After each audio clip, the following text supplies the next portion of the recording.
sale, se cierra y vuelve a entrar. Creo que es por eso.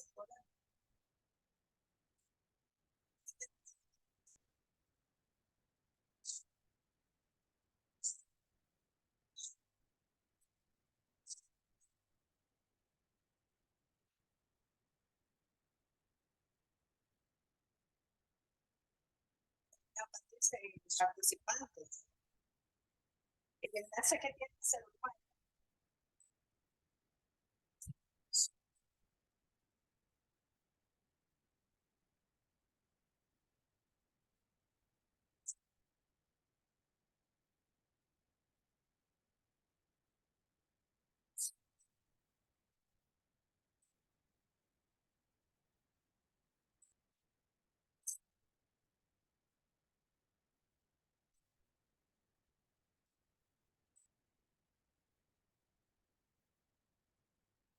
Espérenme, que estamos en la sala, permítame, entonces voy a hacer lo siguiente.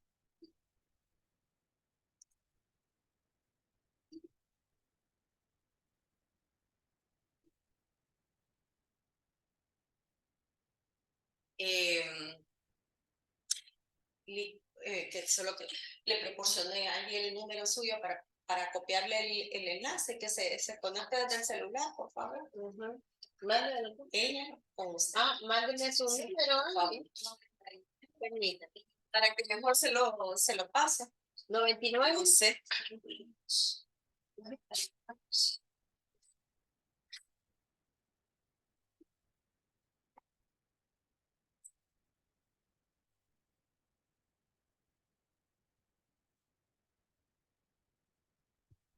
Entonces el que mandé al WhatsApp, mándaselo a ella, porfa. Sí.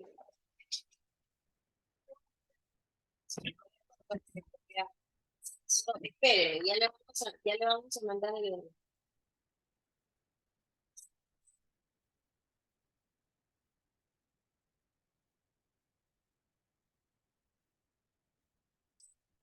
Ahí está. Mire, a ver, el enlace para que se...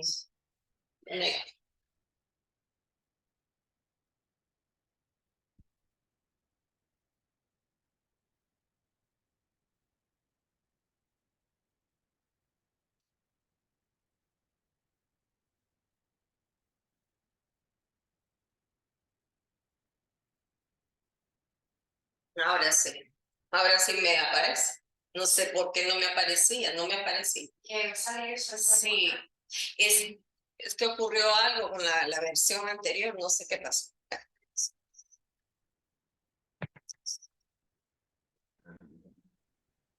Bueno, entonces ahorita le voy a dar, ya tiene los derechos. Buenos días, Master Angie Reyes. Le abrimos el espacio para que nos presente su clase demostrativa de este día en relación al concurso para el que está participando. Vamos a ver. Muchas gracias. Ahorita voy a compartir mi pantalla. Si me permiten un momento. No sé si creo que ya se puede ver. Sí. Mi pantalla. Bueno. Sí, ya.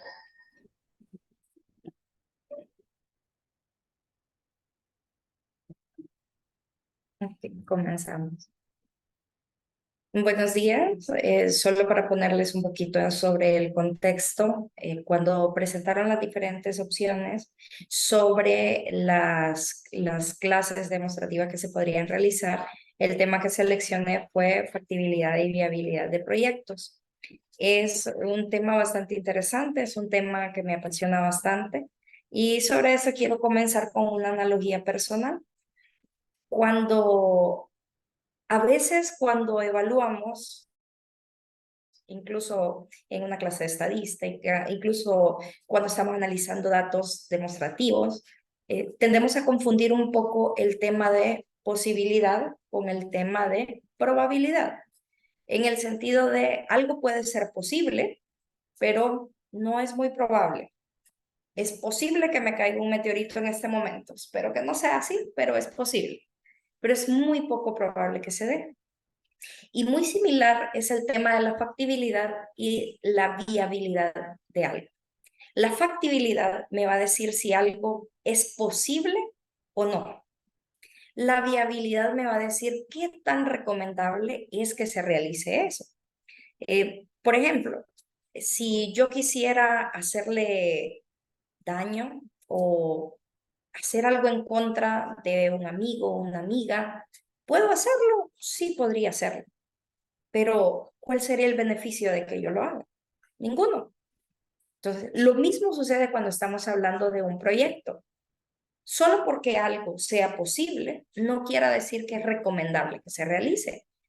Y al final, la ejecución de un proyecto va a depender siempre de ambas cosas, de qué tan posible que sea que se pueda ejecutar y qué beneficio vamos a obtener nosotros de la ejecución de ese proyecto.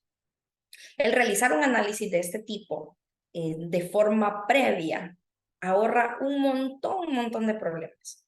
Porque a nivel mundial, cuando este tipo de análisis no se realizaba, hubo muchos problemas, porque las personas se daban cuenta de los riesgos de la implementación de un proyecto hasta el momento en que ya se había materializado, cuando no veían en realidad las consecuencias que podían derivar de esta acción. Entonces, eso solamente para, a medida de introducción, para poner un poquito el contexto del tema que vamos a evaluar. Ahora, en este tema, pues como les mencionaba, la factibilidad y la viabilidad va a ser evaluado por etapas. Y las etapas tienen que ser una evaluación congruente, donde empiezo a priorizar y a evaluar si este proyecto se puede ejecutar desde lo más básico hasta lo que es un poquito más complejo. Si nosotros analizamos un proyecto, el proyecto que podríamos analizar puede ser de cualquier tipo. Puede ser un nuevo negocio, puede ser una nueva inversión, puede ser una ejecución con un fin social, puede ser una infraestructura que yo voy a crear, puede ser un montón de cosas que al final van a tener un objetivo dependiendo de cada uno de los proyectos que esté abordando en ese sentido. Pero hacer el análisis de si esto se puede realizar y cuál es el beneficio que voy a tener, cuáles son los riesgos que voy a tener con este proyecto y qué tan sensible pueda ser a cambios en el entorno por la incertidumbre que yo estoy trabajando en ese momento, pues definitivamente es algo que se tiene que considerar de forma previa, incluso para temas de justificar, para temas de gestionar los fondos y de gestionar todos los recursos que vamos a necesitar para sustentar pues la implementación de dicho proyecto. Pues en este contexto, hablando un poco y de forma muy primitiva, muy resumida, las etapas del análisis de proyectos se pueden resumir en este gusanito minimalista que pusimos en esta parte, comenzando desde el momento que hacemos un análisis de mercado. A veces nosotros asociamos el tema de análisis de mercado con un producto que yo voy a vender y que quiero ver si me lo van a comprar. Pero en realidad el análisis de mercado no solo se limita a eso. El análisis de mercado es la información que yo voy a obtener para saber qué propuesta estoy ofreciendo yo y si en realidad existe un mercado que se podría beneficiar de esa propuesta que yo voy a hacer. Si el proyecto que voy a analizar es invertir en algo, analizo, ¿existe un mercado para invertir en esto? Si es un producto lo que voy a crear, ¿este producto será atractivo para que personas lo compren? Si es una alianza estratégica que estoy analizando, ¿existe un mercado en el cual me va a beneficiar esta alianza estratégica? Y no solamente eso, sino que el mercado me va a decir, para empezar, si existe en el mercado una oportunidad donde mi proyecto va a dar un valor agregado a ellos. Pero sobre esto, no solamente me interesa el impacto que yo podría tener en ese mercado. Me interesan las preferencias de ese mercado. Porque yo necesito saber qué es lo que yo puedo ofrecer. Y no solo qué voy a ofrecer, necesito saber si el qué es algo atractivo para el mercado, pero necesito ofrecer también un cómo, por qué medios, de qué manera, una cantidad de detalle en el cual yo podría definir. Y aquí es donde comenzamos la nebulosa de todas las clases de mercadeo, donde podemos tomar ya herramientas que están predefinidas y que nos van a servir mucho como una guía para poder definir estos factores. Ejemplo, las 4P del mercadeo. ¿Cómo defino yo qué es lo que voy a ofrecer o qué es lo que mi mercado quiere para orientar todos mis recursos, todos mis esfuerzos hacia donde esté el mercado? ¿Qué sucede si estoy intentando ofrecer un producto y lo quiero ofrecer de forma presencial, pero resulta que el mercado prefiere ese producto en línea? Voy a invertir un montón de plata en un local, voy a invertir en un montón de cosas, cuando en realidad las personas lo que quieren es un buen servicio de delivery que les pueda llevar a su casa y puedan hacer una orden en línea. Si nosotros conocemos un poco más sobre las preferencias del mercado, conocemos un poco más sobre ello, yo puedo amoldar la propuesta de valor que voy a realizar para poder tratar de satisfacer a ese mercado y poder tomar pues una mordidita de ese mercado que nos estamos repartiendo con toda la competencia. Ahora, cuando hablo de mercado, no solamente estoy hablando de una empresa que quiere generar plata. Yo podría estar hablando también de una obra social. Para un proyecto social, el objetivo no es el lucro. Para una obra social, el objetivo es el impacto ambiental o social que va a tener la ejecución de ese proyecto.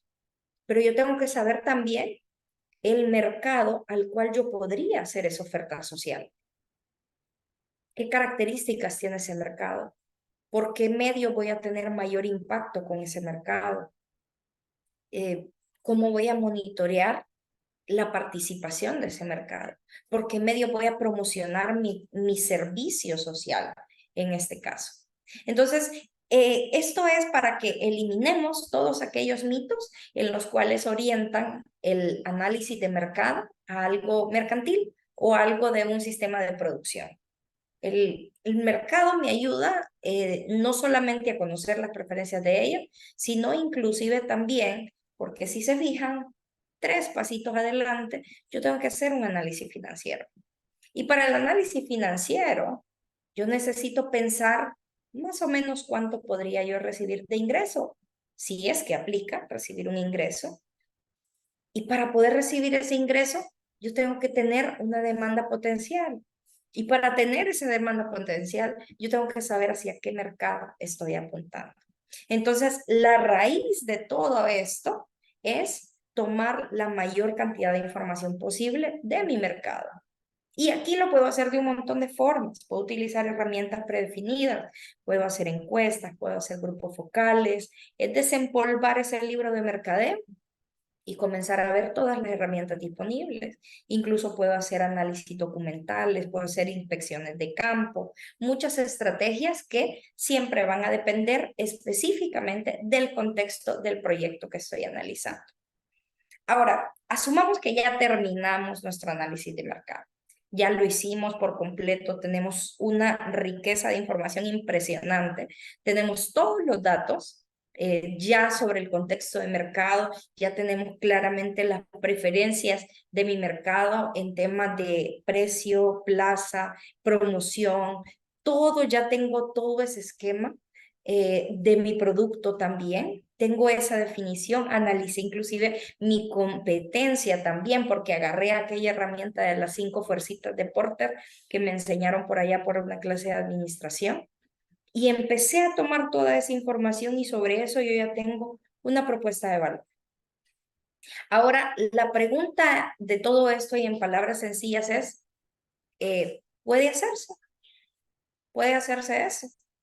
El otro día estaba viendo un programa en el cual mencionaban un poco sobre que sería interesante tener unos lentes 3D que yo me las pueda poner y cuando estoy viendo mi noticiero matutino, me convierta cualquier programa que yo esté viendo en una película, una transmisión 3D. Y me pareció una idea brillante. ¿Hay mercado para eso? Sí. ¿Sería interesante? Sí. ¿Pagaría yo por esa ventaja? Es muy probable que sí. ¿Y luego qué sucedía en el programa? No existía la tecnología en ese momento para poder crear ese producto.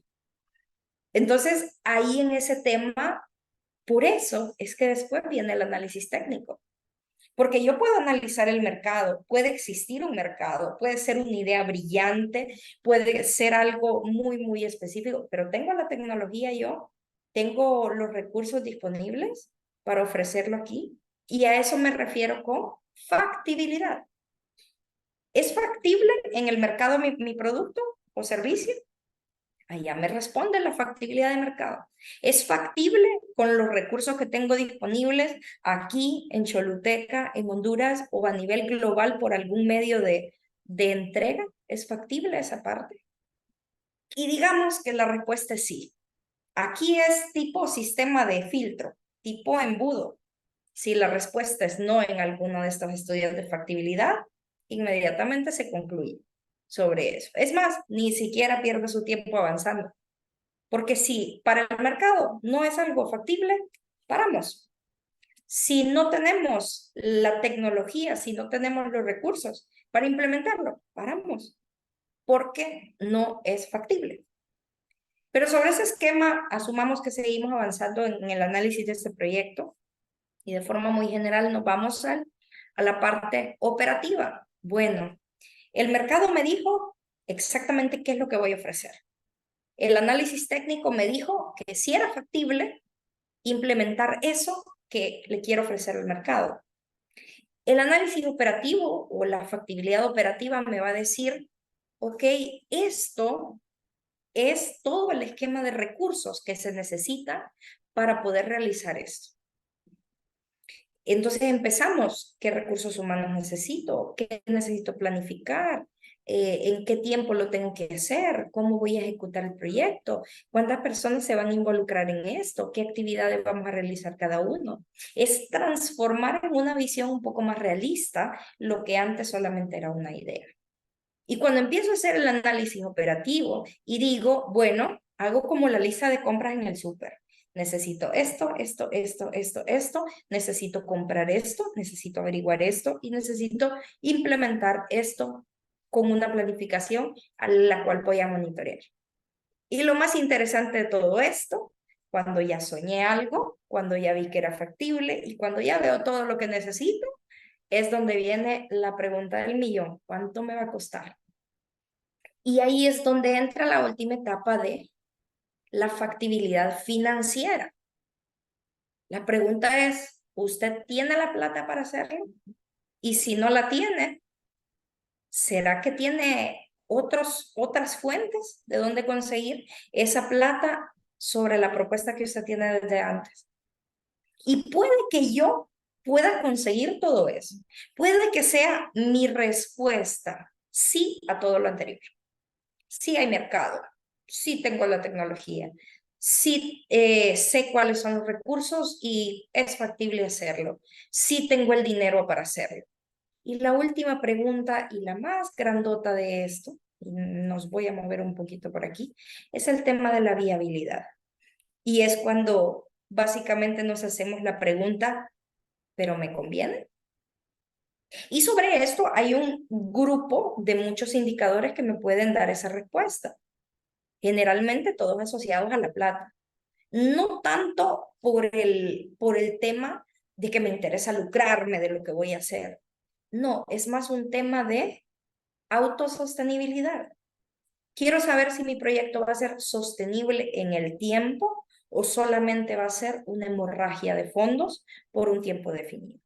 Entonces, con eso y de forma muy, muy, muy general, es la lógica que vamos a seguir al momento de analizar un proyecto.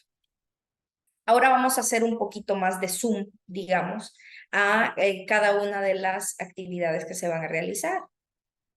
Y sobre esta parte, pues tenemos, lo primero es el análisis de mercado o factibilidad del mercado. En el análisis de mercado, asumamos que la herramienta que elegimos para analizar el mercado, para estudiar la factibilidad del mercado, es una encuesta. Entonces, aquí puedo utilizar un montón de herramientas.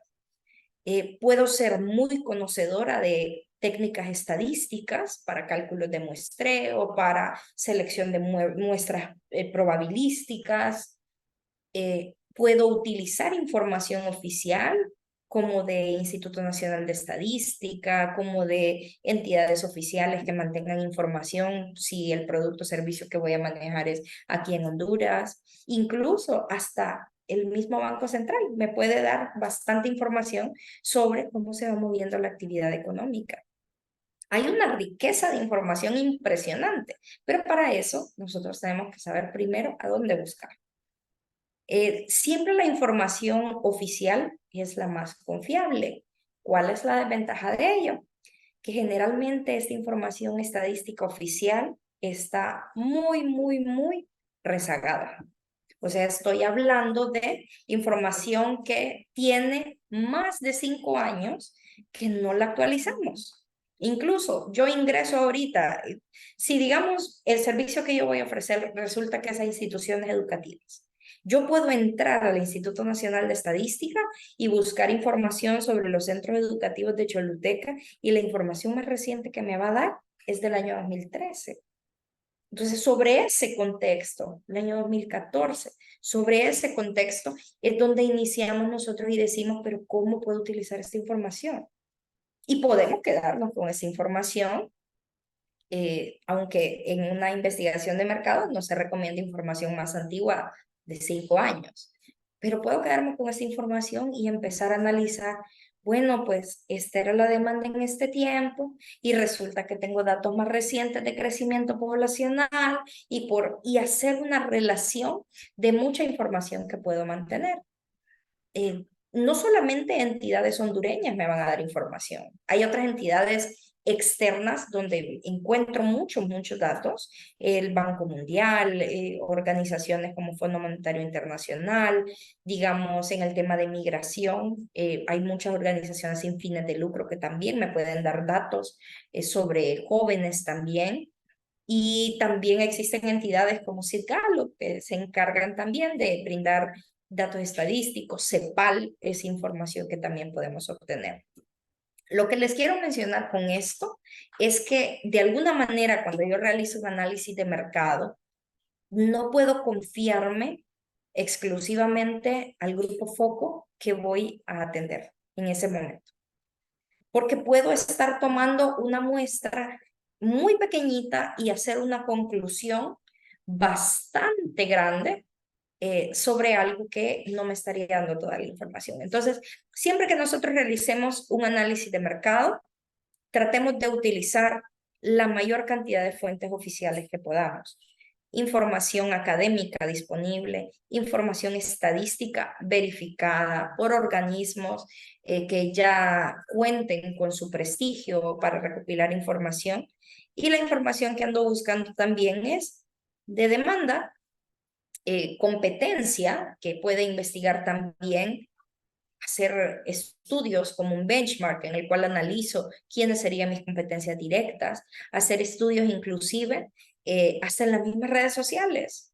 Ahorita nosotros estamos viviendo en un mundo donde en un día se pueden crear tendencias de mercado. Entonces, en este contexto, la riqueza de información tiene que ser una combinación de muchas cosas. Tiene que ser una combinación de información oficial, de investigación de campo o experimental, en la cual empezamos a ver todas estas fuentes culturales de información, además, y también, pues, mi propia experimentación. Encuesta, grupo foco, entrevistas también a profesionales que hayan estado en situaciones similares de los cuales yo puedo aprender. Y ese análisis de mercado me tiene que dar una conclusión. No puede terminar solamente en apliqué una encuesta y resulta que hice unos grafiquitos muy bonitos en PowerPoint y esa es la conclusión de mi análisis de mercado. Eso no es el análisis. Eso es la tabulación de los datos que ustedes están haciendo sobre eso. Pero La factibilidad de mercado es concluir exactamente en el modelo de negocio o las características completas de la oferta de valor que yo voy a dar. Esa es la conclusión de la factibilidad de mercado. ¿Existe en realidad y cuáles son las características?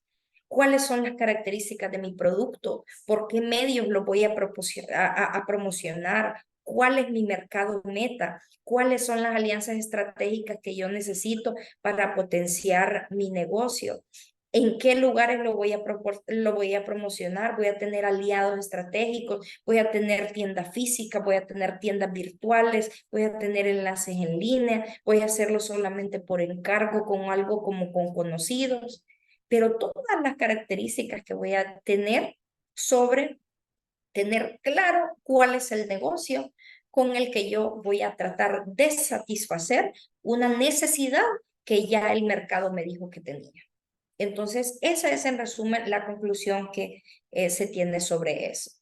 La evaluación técnica es cuando nosotros tomamos la propuesta de valor que ya concluimos del mercado y decimos, existe a mi alcance la tecnología, existe a mi alcance los recursos para que yo pueda ofrecer ese producto. Resulta que el producto que yo voy a ofrecer es tan exótico que solo sale de un árbol bonsái que está en una cascada en Japón. Y estoy exagerando, obviamente, pero ¿qué sucede en ese contexto? ¿Ese recurso está a mi alcance? No. Y puede ser algo espectacular, pero ¿qué tan a mi alcance está esa parte? Incluso para ponerles un contexto y de un caso real específicamente. En la zona del norte del país, específicamente en la bahía de Tela, había un proyecto turístico sumamente atractivo y dijeron, nosotros tenemos el potencial de competir con Roatán. Esta zona tiene el potencial de atraer turismo extranjero, de atraer un montón de cosas y se juntaron muchísimas personas porque dijeron vamos a hacer un resort de lujo en esta parte.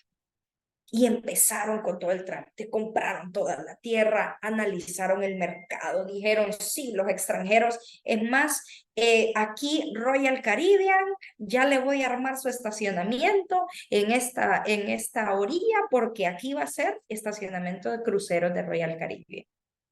Y pasa todo eso y era brillante, mercado espectacular, los bancos inclusive soltaron la platica para poder implementar el proyecto y de repente se mete alguien a quien no le preguntaron y dijeron, hey, buenas, hola, ahí es una zona protegida y usted no puede construir ahí. Entonces, ¿qué sucedió eso? Se cayó totalmente ese proyecto.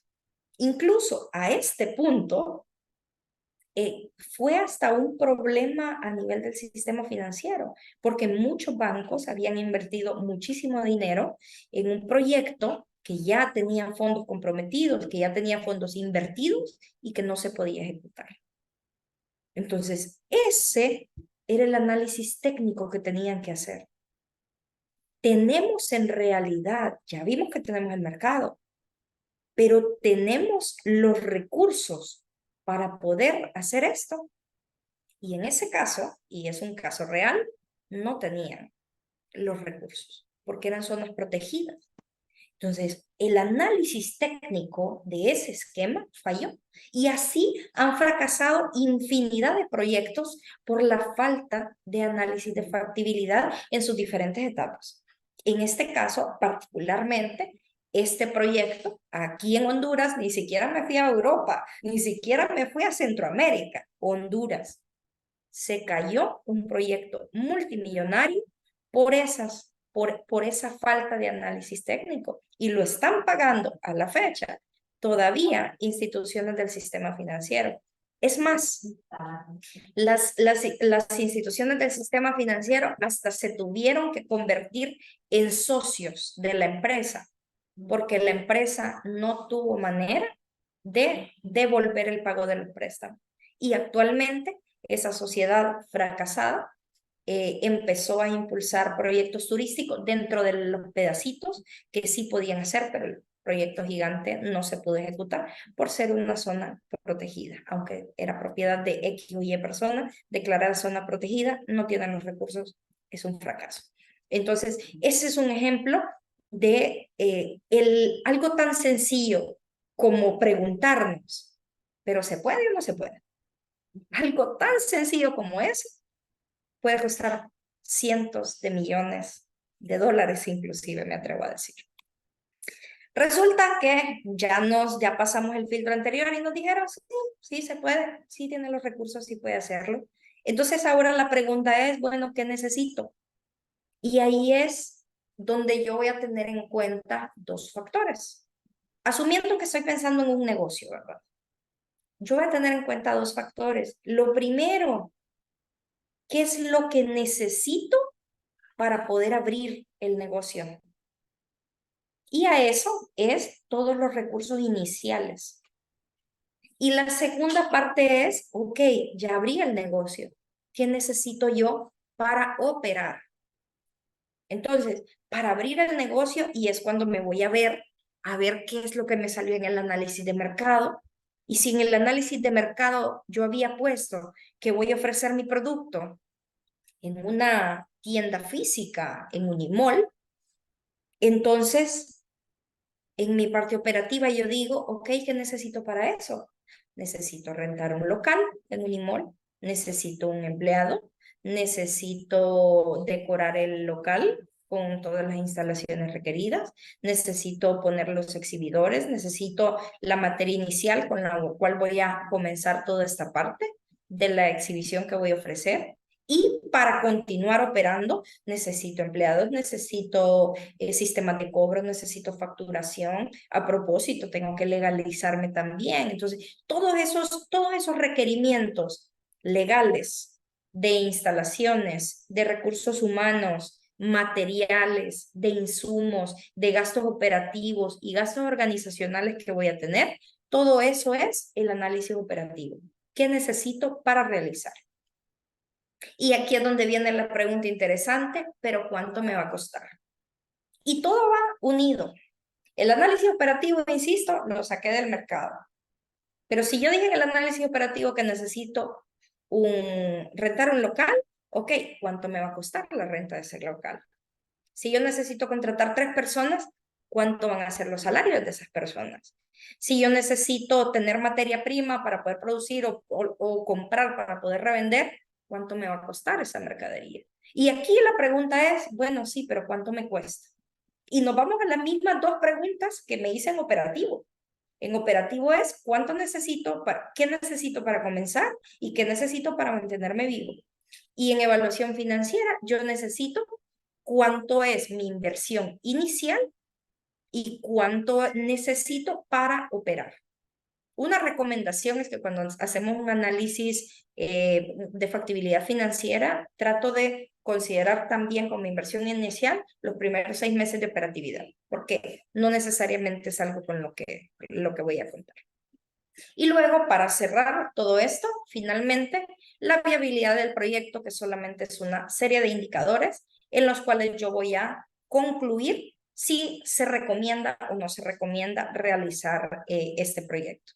Entonces, sobre este esquema, los más comunes son los primeros, el 1, 2, 3 y 5.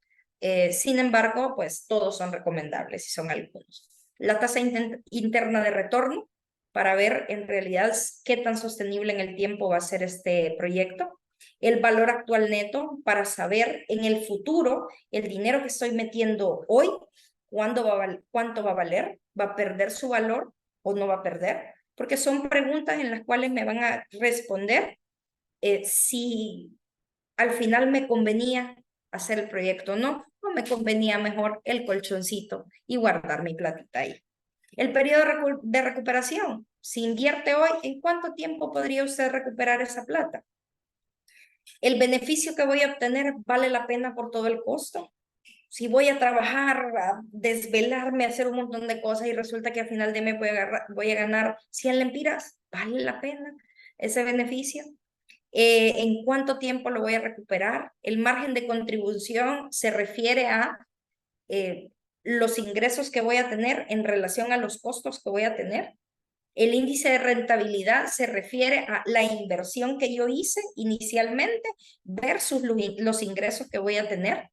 ¿Qué tanto me hizo ganar esa plata que invertí al inicio?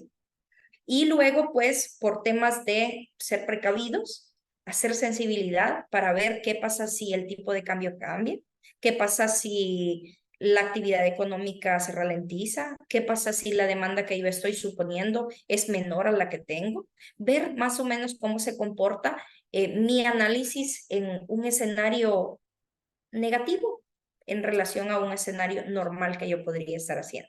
Esto es como para ver y establecer semaforitos también, en el cual, ojo, si usted pasa de este nivel, entonces me podría ver.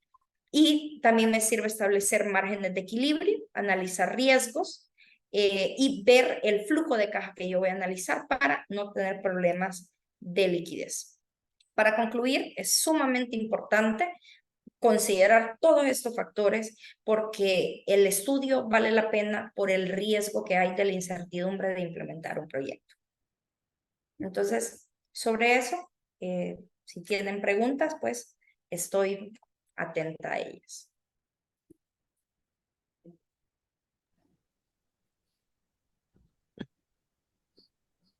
Profe, va a pasar lista. Fíjese que le comento que no me han brindado el listado oficial de asistencia de la clase, pero como lo tenga, sé que tenía 3 personas inscritas en la clase, ya habíamos tenido una sesión previa con las 3 personas, entonces puedo asumir que la asistencia es completa en este caso. Bueno, muchísimas gracias. Excelente, Angie. Realmente el ejemplo que usted dio es muy interesante y sí tiene toda la razón con ese proyecto Resort de Tela. Sí. Muy cierto, muy buen ejemplo. Bueno, solo felicitarla y no sé si las compañeras tienen alguna pregunta, Le Carmen.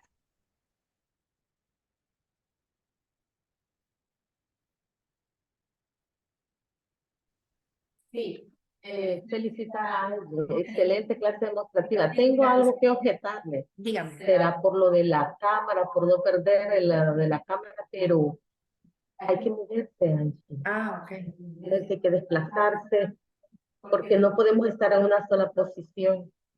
Yo pensé que tenía que estar siempre en la sesión de Zoom. Sí, me imaginé que por eso era, pero será que el otro compañero sí lo enfocaba en la cámara y se movía. Ah, se levantaron, va. Ah, Sí. pero sí, la verdad es que creo que fue un caso de como de falta de pensamiento paralelo de mi parte, honestamente, porque sí, bajo el esquema de una clase de Zoom, sí pensé esa parte. Ah, ya. Sí, Entonces es que- sí, está despejada mi duda. Sí. Sí, pero estoy de acuerdo con su objeción. Me puse el bloqueo imaginario. Sí, es que era, es decir, se graba en Zoom, pero era la clase presencial. Ah, sí, Y yo solo pensé que era una clase virtual. en realidad solo le faltó estar de pie, Ujú. ¿verdad? El tema lo desarrolló muy bien. Muy bien. Al margen Gracias. de lo que, del tema mismo, la forma como lo desarrolló, ¿verdad? Fue muy bien, la felicito. Gracias, muy amable. Y muchísimas gracias por participar, por atender la Así. convocatoria. Posteriormente vamos a estar comunicándonos con usted en relación a lo que hace falta, ¿verdad?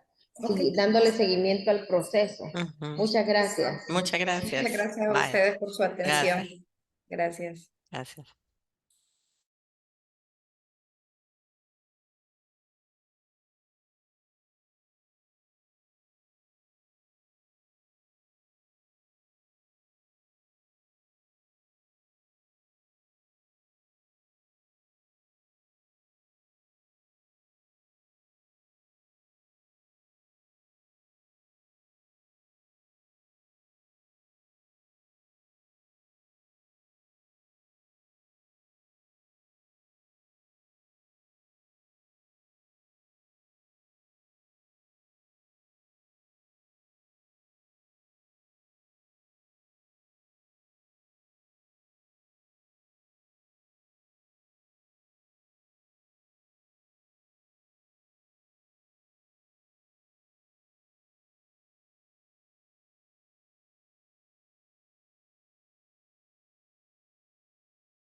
Buenos días, bienvenidos.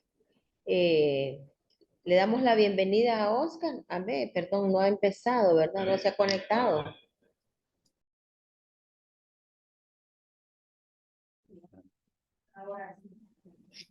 ¿Ya, Oscar? Hoy sí.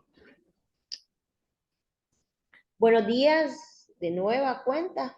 Bienvenido, Oscar Ibran Rodríguez, postulante a esta plaza. Le damos la más cordial bienvenida. Le agradecemos porque se haya presentado en la hora convenida y gracias por estar participando y atender el llamado a través de este concurso.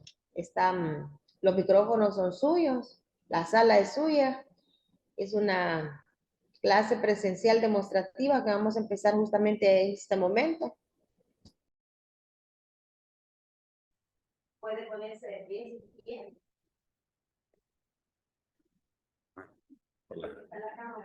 Sí.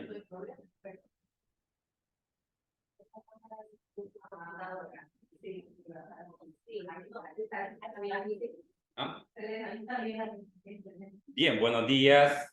Gracias por la invitación a compartir este tema, compartir una temática muy importante para el área, para la carrera de administración y generación de empresas y bueno, también para muchas carreras más que va a ser de mucha utilidad tanto a nivel profesional como a nivel personal. Me voy a presentar en este momento, entonces, voy a compartir pantalla.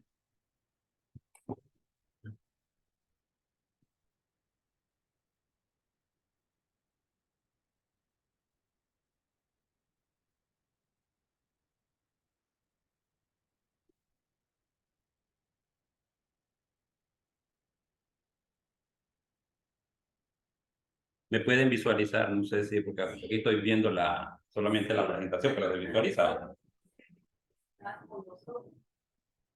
¿No se ve completa? O sea, que no se ve la plantilla completa de la presentación, se ve aquí la plantilla, aquí la otra. Ah, ajá, ahorita mismo lo damos.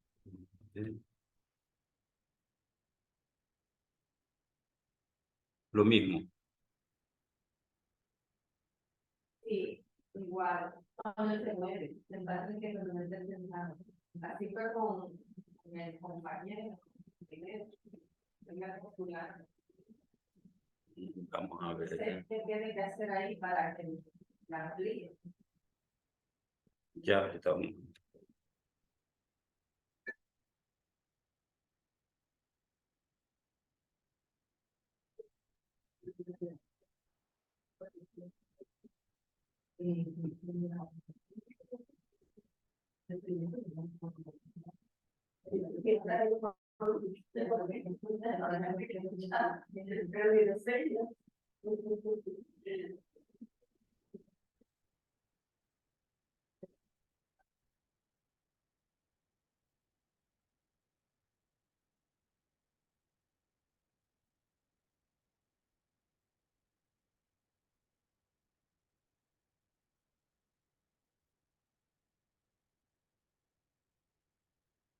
No, no me permite.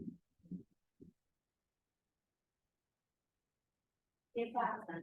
Es que no puede. Es que lo quiere ver completo. Para. Sí, salga y vuelva otra vez.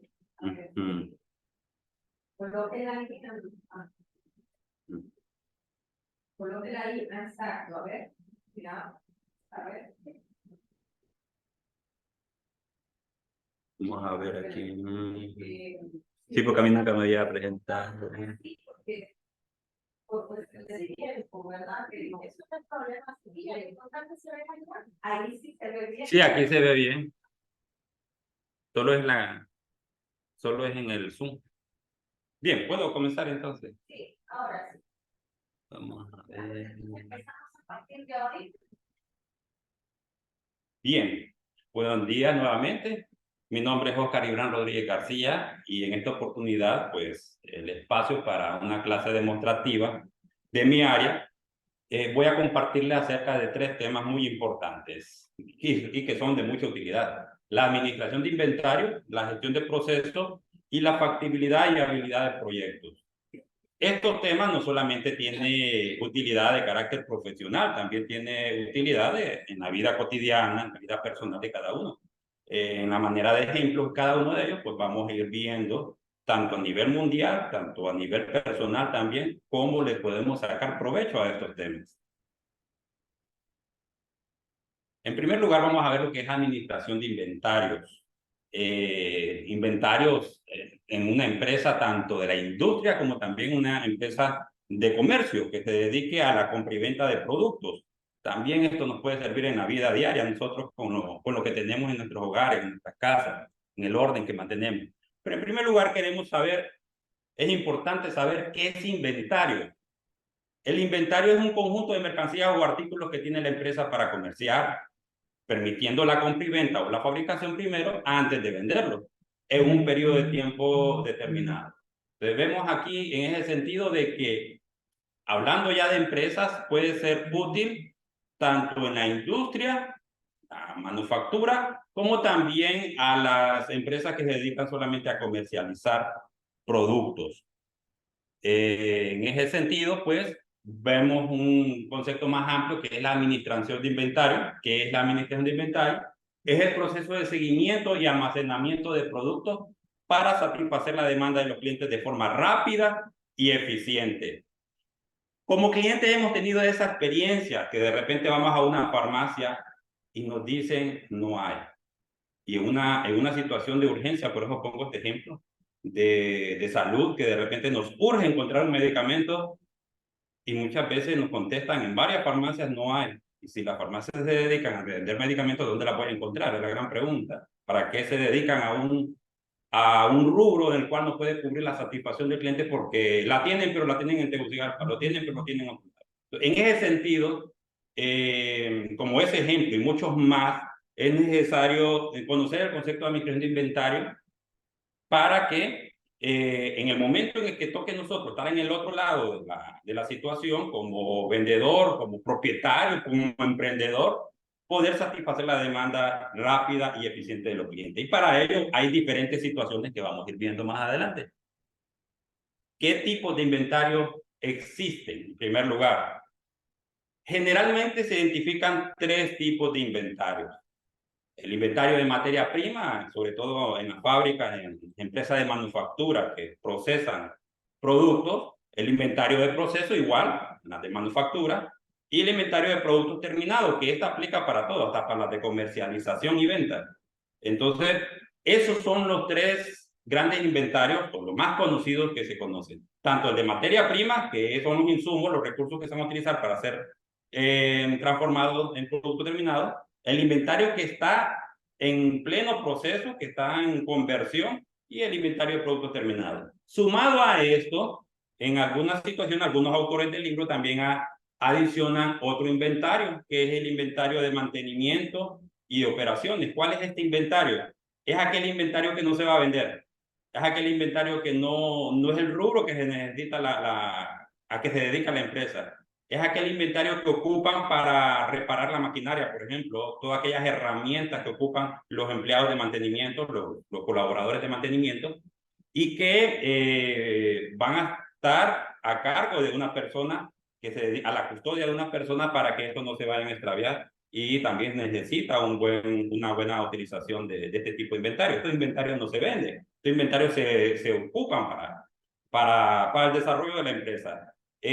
Algunos dirán, ¿y el mobiliario y equipo de oficina? Pues podría también estar, pero es aparte, porque ese equipo inmobiliario no se va a vender, no es el rubro que se dedica, a menos de que sea una empresa que coincida con la venta, por ejemplo, de una silla, de una mesa, de un escritorio.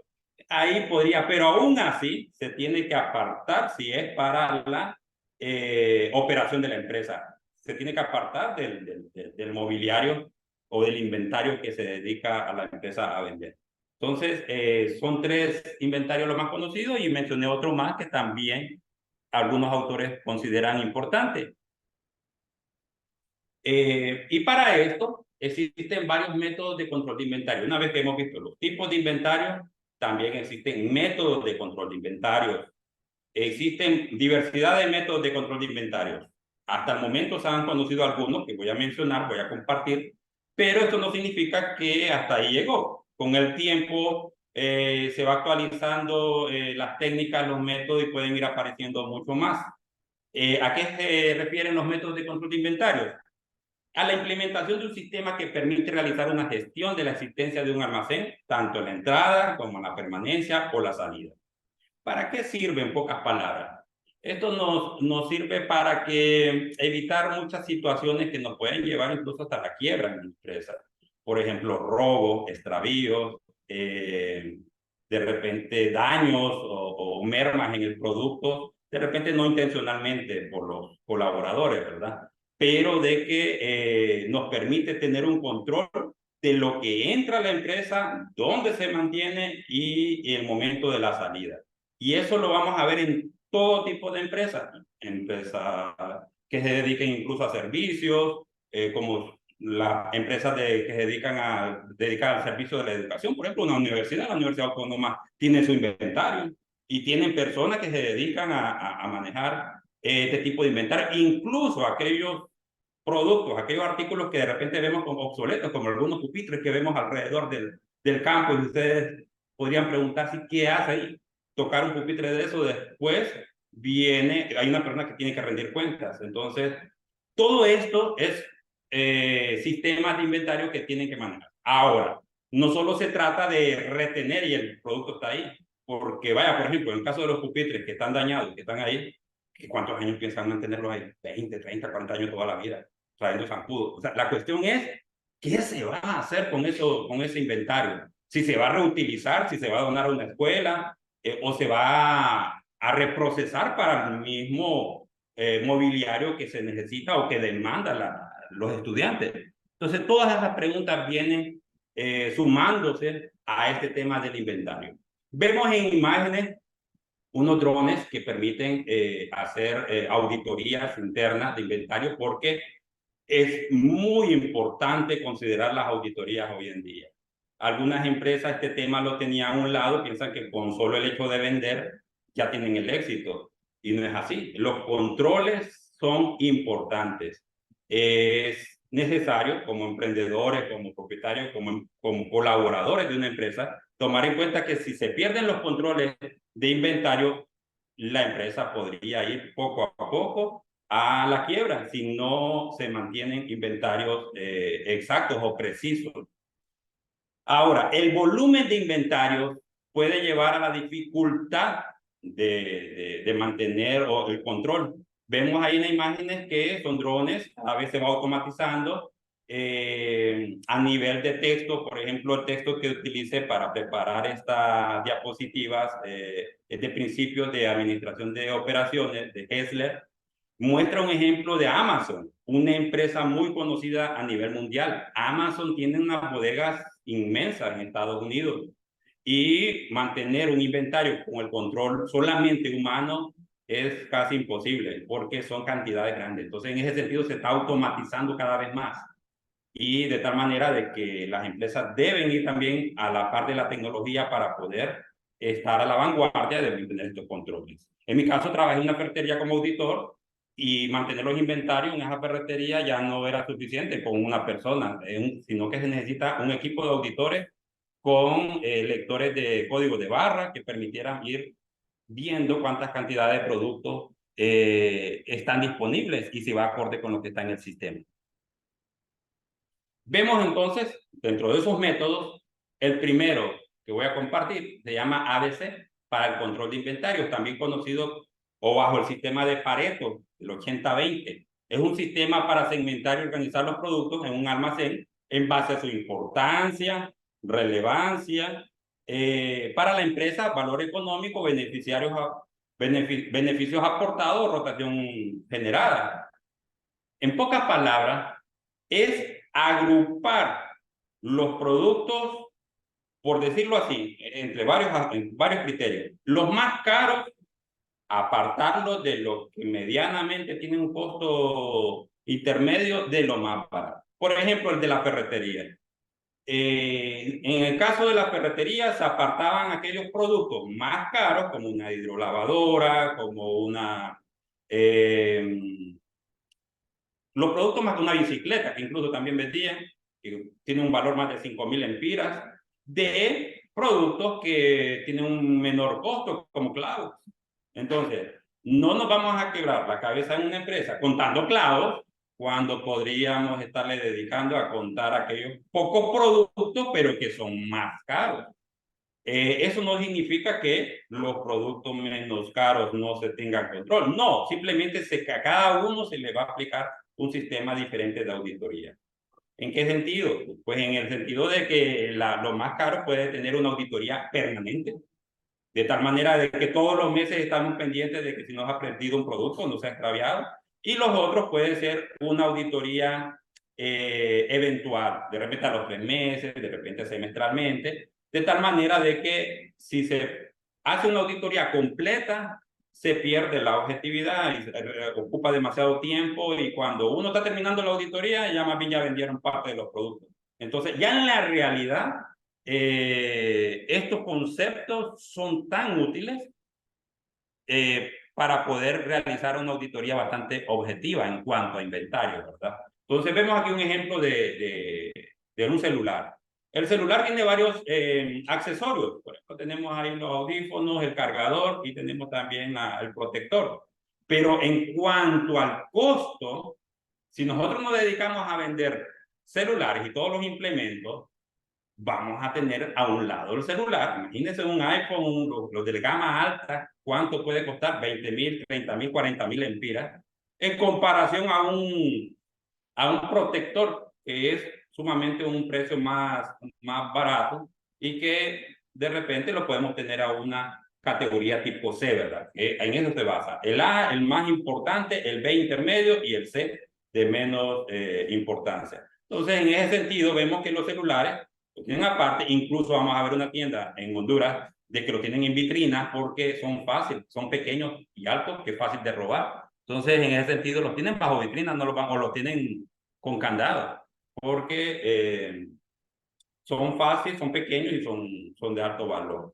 Y eso lo podemos utilizar, esta técnica de ABC lo podemos utilizar incluso en nuestra vida cotidiana. Ver qué es lo más caro que tengo en mi hogar, en mi casa, y decir, en el caso de que toque una emergencia, de incendio, inundación o un ladrón entre, ¿qué es lo más caro que tengo acá? Y ustedes van a la computadora, el celular, los documentos personales.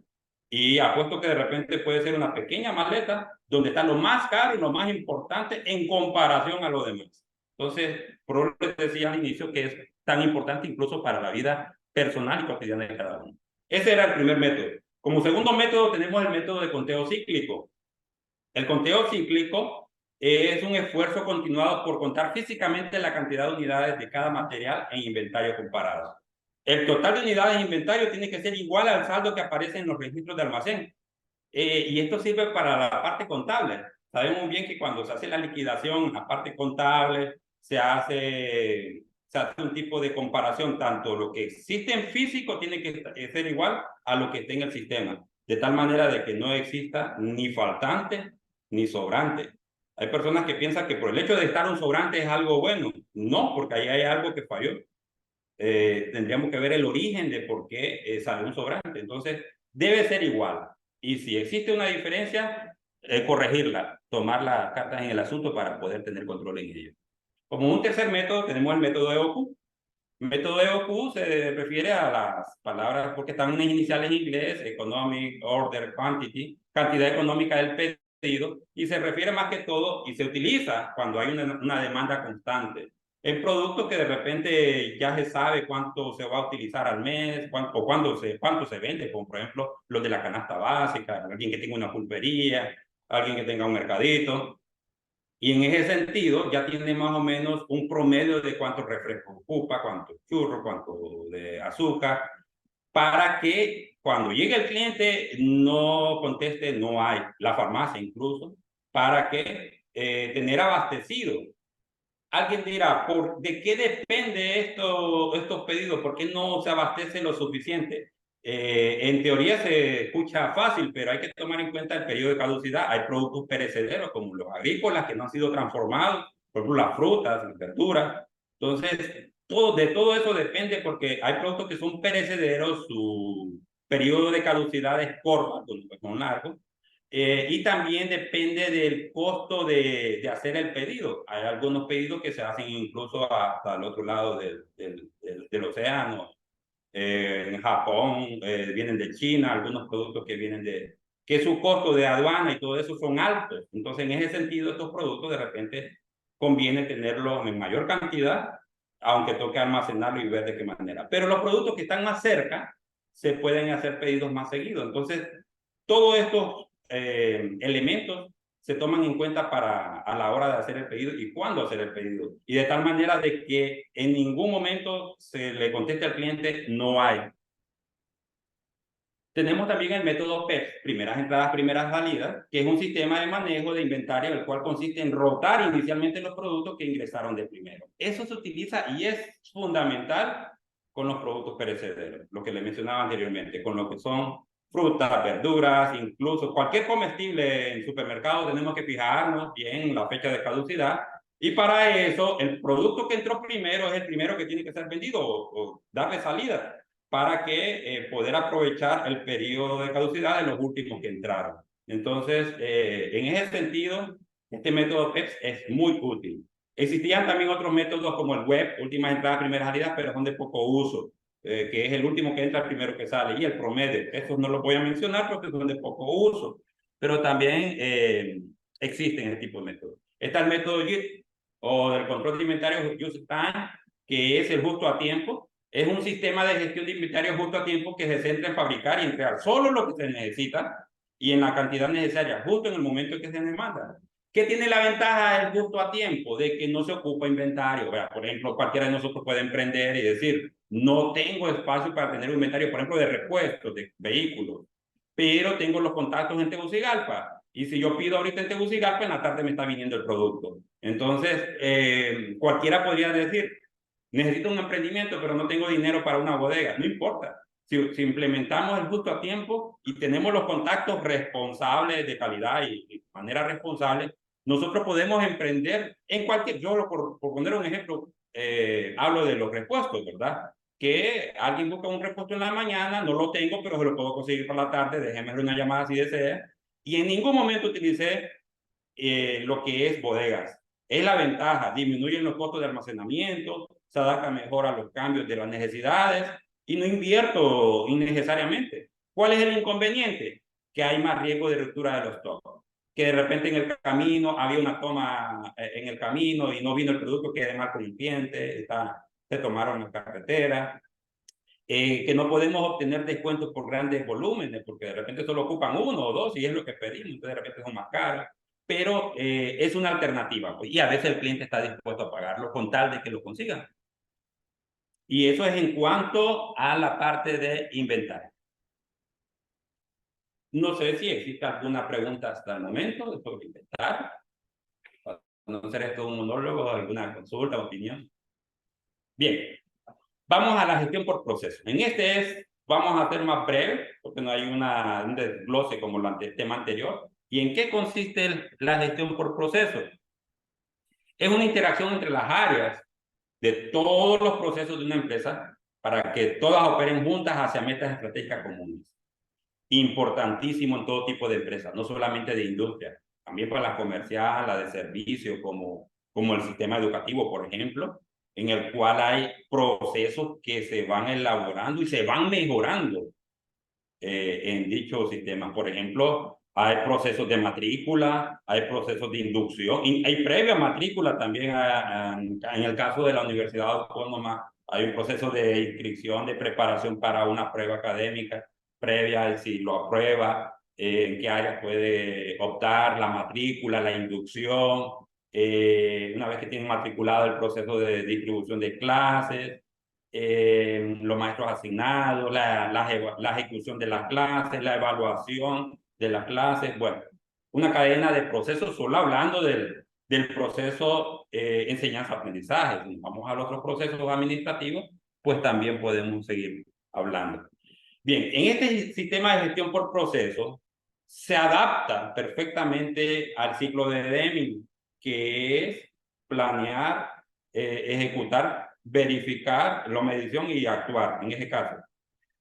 Se adapta a este plan de Deming, en el cual el destinatario o la demanda hace un plan del centro de objetivos y se pregunta qué hacer y cómo hacerlo planificado, cómo se ha hecho y cómo mejorarlo, porque siempre hay aspectos de mejora, siempre van a haber aspectos de mejora. El proceso incluso de contratación de cualquier empresa lleva su proceso en el cual en la medida que va avanzando se puede ir mejorando de tal manera de que sea más corto el tiempo, más eficiente y más útil. Siempre hay aspectos de mejora que se pueden ir identificando.